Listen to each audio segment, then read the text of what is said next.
Euh, En ce jour spécial,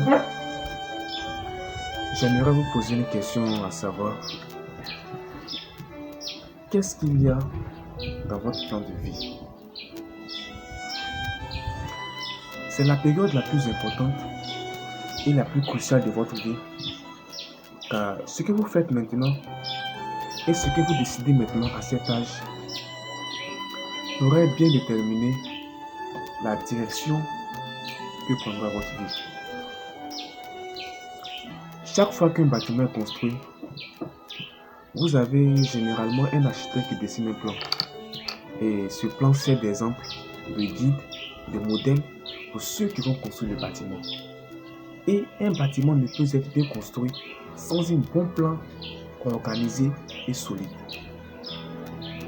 Maintenant, chacun d'entre vous passe à travers le processus de construire la structure de votre vie. Et la question est de savoir si vous avez un plan correct et solide.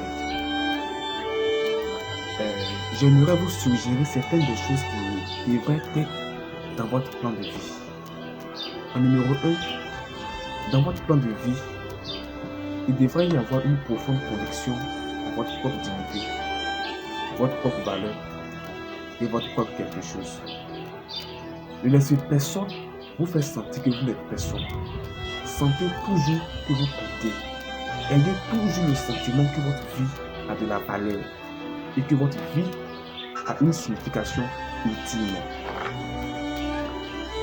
Deuxièmement, dans votre plan de vie, vous devez avoir comme principe de base la détermination d'atteindre l'excellence. Dans vos différents domaines d'activité, vous allez décider au fil des jours, au fil des années, de ce que vous allez faire dans la vie, de ce que sera votre travail. Et une fois que vous avez découvert ce que c'est, décidez-vous à le faire et à bien le faire. Et je vous dis, mes jeunes amis, les portes sont en train de s'ouvrir pour vous. Les portes d'opportunités qui s'ouvrent à vous et qui n'étaient pas ouvertes à vos mères et à vos pères. C'est le grand défi qui vous attend et d'être prêt à entrer lorsque les portes s'ouvrent. Et je vous encourage à travailler dur, à brûler l'huile de minuit. Dirais-je, n'abandonnez pas l'école. Et je comprends toutes les raisons sociales pour lesquelles certains d'entre nous sont obligés d'abandonner l'école.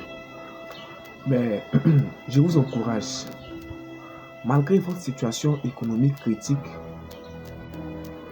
malgré la situation que vous êtes obligé de vivre si souvent dans des conditions intolérables, restez à l'école.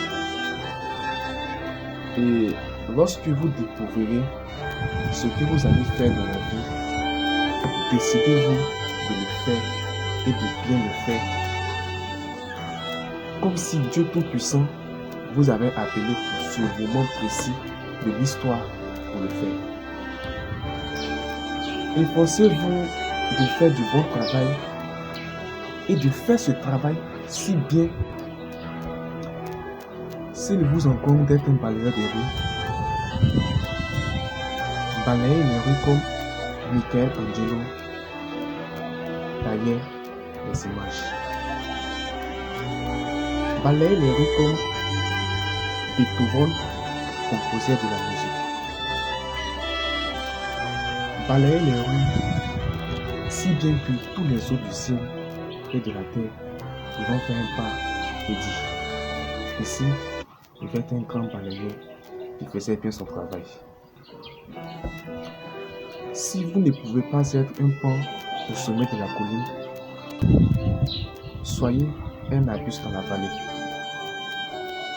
Mais soyez le meilleur petit arbuste sur le flanc de la colline. Soyez un buisson si vous ne pouvez pas être un arbre. Si Si vous ne pouvez pas être une autoroute, soyez juste un sentier. Si vous ne pouvez pas être un soleil, soyez une étoile. Car ce n'est pas par la taille que vous gagnez ou que vous perdez. La vie pour chacun d'entre nous n'a été facile, mais nous devons continuer à avancer. Si vous ne pouvez pas voler, courez. Si vous ne pouvez pas courir, marchez. Si vous ne pouvez pas marcher, rampez. Mais par tous les moyens, continuez d'avancer.